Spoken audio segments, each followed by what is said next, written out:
a good friend. Happy to say that we were able to keep him in this area. Welcome to, oh my God, now what? Or translated, I'm a civilian and I don't know how.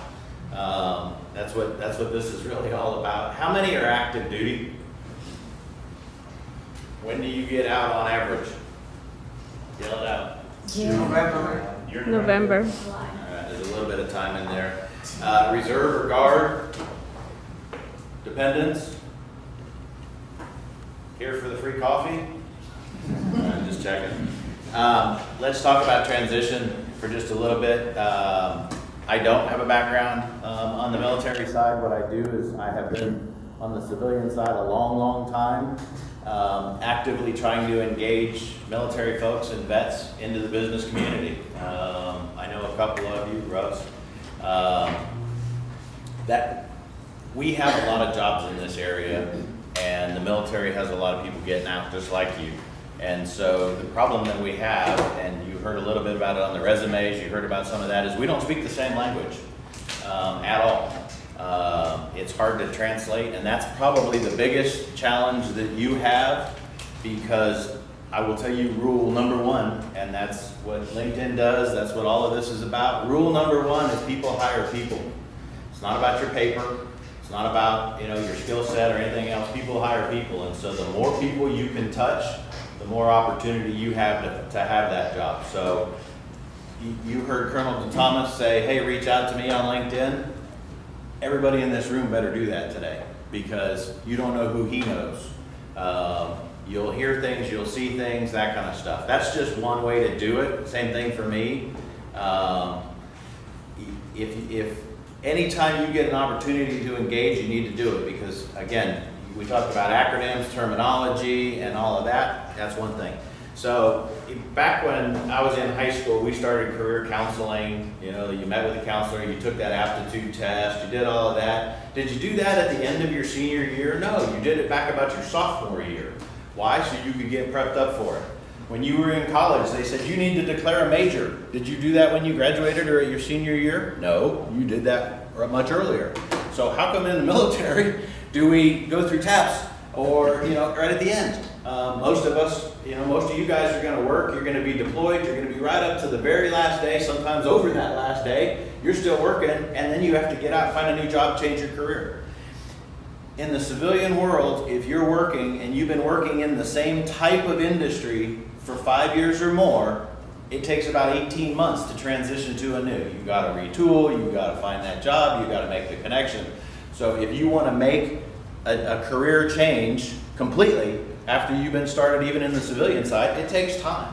And so that's what this is all about, is taking that time, getting in early, getting the connection, starting all that stuff now to be able to do that, because it does take time. There's nothing wrong with the transition program. It's the way it's all set up is the way it's supposed to be. If you started looking when you should have looked, it's 4 years before you get out. And that's tough to do. Part of the problem that you have is you're busy. If you spend half of your time looking for your next job, your squad's not going to like that. And so that's part of the stuff we have to work on. So there are ways like LinkedIn, like those connections, that you need to do. So rule number one, people hire people. And what that really means is your rank. It doesn't mean squad out there. Not that it's not important, not that what you learned isn't important, but you have to translate rank to skills. And that's what, when I walked in the door, that's what we're talking about on the resumes. Resumes are the hardest thing in the world. It's a piece of paper. Nobody hires from a piece of paper. That's enough to get you in the door so that you can meet people to people. And so the HR people, the human resources people in the corporate world don't know how to read a resume.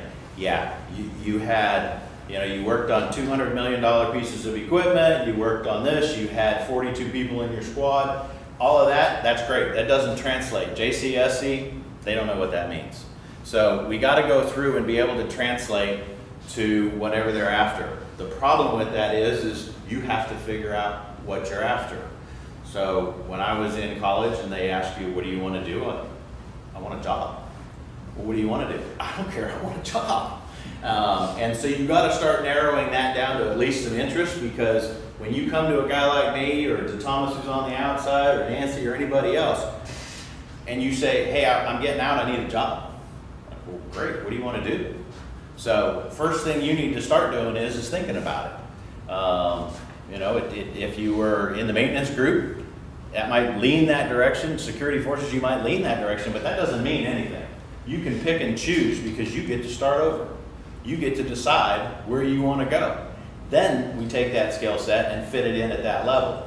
And so, you know, supervisor, manager, finance, operations, mechanical, whatever it is, that's where you're going to go. But go within something that you're interested in. But help us out in trying to figure where that is by narrowing it down a little bit. Because of my role at the chamber, because of my role as an honorary commander on the base, because of that, I have a lot of people come to me and go, hey, I'm getting out, help me out. Great, what do you want to do? I don't know. That's a big, bold world out there. So number one, start with that. We can introduce you to almost anybody in town. That's sort of where that people-to-people thing comes through. So if you hit us on LinkedIn and say, hey, I'm really interested in this, and these are the 3 companies I'm looking at, I can probably find somebody in that company to talk to. You want to know about the culture, you want to know how they treat, you know, vets, you want to know what the pay's like, you want to know any of that stuff, holler at us, pop us through LinkedIn, do a message. Hey, I'm talking to these folks, what are they like? Well, I happen to know the president, I happen to know the CFO, I happen to know somebody. This town's pretty small when it comes to connections. Everybody talks about, you know, 1 degree of separation. This is the town for it. I probably, between chambers of commerce and economic development councils and a whole bunch of other organizations, Tampa Bay Technology Forum, anything else, we're probably within 1 degree of separation for anybody you want to talk to. So the impetus is on you to figure out sort of what you want to do, and then narrow that down. We can help you narrow that down. We can help you introduce you to people you know.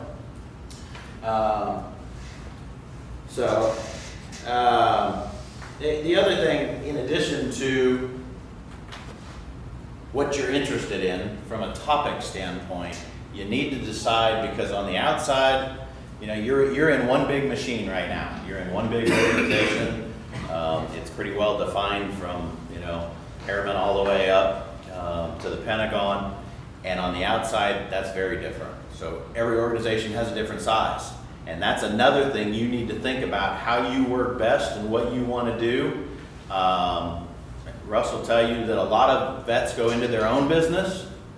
And so entrepreneur is one end of that scale, and large business is another. A lot of them go back into government, a lot of them go into consulting. Chief Crowley, that was here for a while, went to the city, decided that wasn't the right fit, and moved over. And so there's different company structures between entrepreneurship, startups, mid-sized companies, and the large companies. And so you need to think about what kind of freedom do you want. Do you enjoy having that path laid out for you so that you know the direction? Startups, Russ will tell you, the startups, man, it's all out there. You'll be taking out the trash, you'll be doing everything else, and I can attest to that. I'm on startup number 6. So, and I came out of large business. So you got to decide that. So those are sort of the first start steps that you got to take. And once you have that narrowed down, there's a lot of people in this town that can help you out. And we're happy to do that. I think that you saw some of the organizations. I don't know if one of the organizations listed was In Gear Career, which is specifically aimed at dependents and spouses. And it's headquartered here in town. It's a national organization, but it's headquartered here in town. It started right here in town. And that's one of the things that we, the business community, like. If your spouses are all employed, or your significant others are all employed in the area, we have a better chance of keeping you. We'd all like to keep you. I don't know all the numbers on the manufacturing or the maintenance or any of those sides, but I can tell you right now, in this town, regionally, Sarasota, St. Pete, Tampa, we have 4,000 open tech jobs. 4,000. I know how many people are getting out. I know how many people are graduating. There's still not enough people.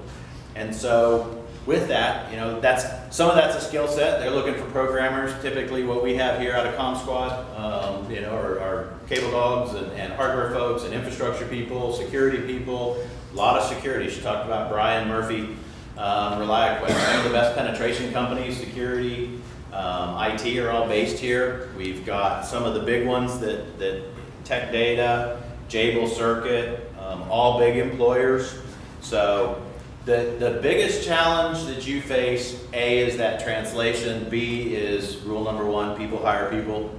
But the hardest piece is to get them to understand what you do and you to understand what they do. And so you have to lean on groups like this, resources like this, and people like me. So,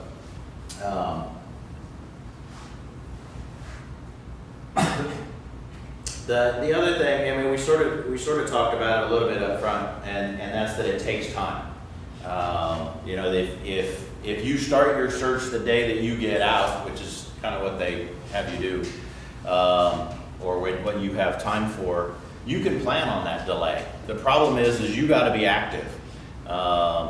You got to actively go search. You got to actively make these phone calls. It's a networking thing, and that's why, you know, we're talking about LinkedIn. We're talking about connections like myself, or the programs at the universities, or any of that.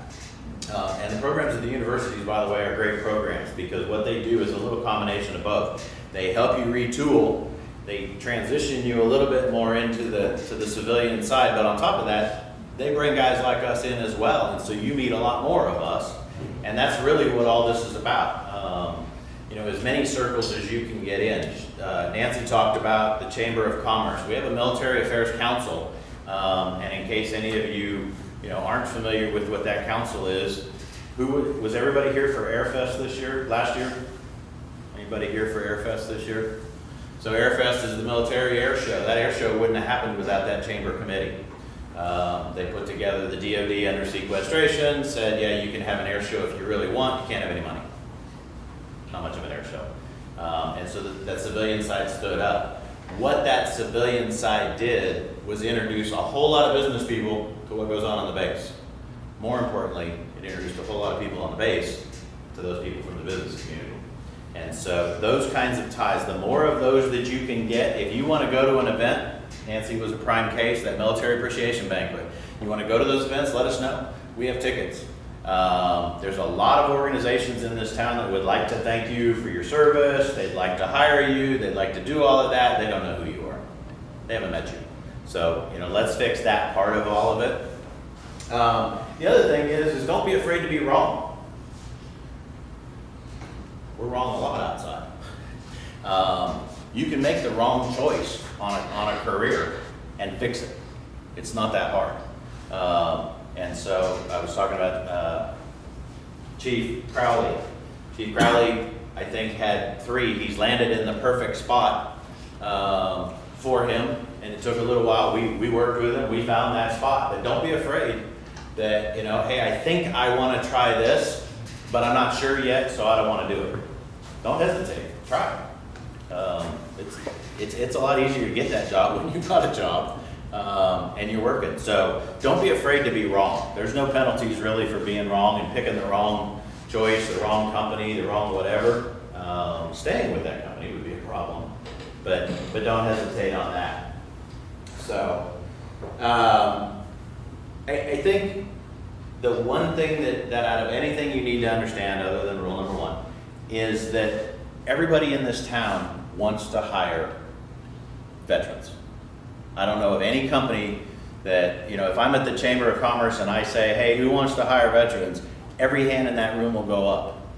If I ask, who knows how? About 2/3 of those hands will drop. If I ask of those remaining ones, how many know the benefits from the government for training, for that kind of stuff? How do you leverage that stuff? Half of those hands will go down. You're only left with a couple. We all, you'll hear about all the companies in town that are really good. USAA, great at hiring. A couple others, DTCC, a tech company out of Riverview, wherever they are. Great, Sable Park. Great at hiring. but everybody wants to. And so it's sort of on all of us to help them figure out who you are and how you get in front of them. So I sort of think in summary, and then I'll just open it up for questions, but rule number one, people hire people, which means your face needs to get in front of those people and you need to know them and they need to know you. Military, veterans are all, you're a great group of employees. Without a doubt, everybody that I know wants to hire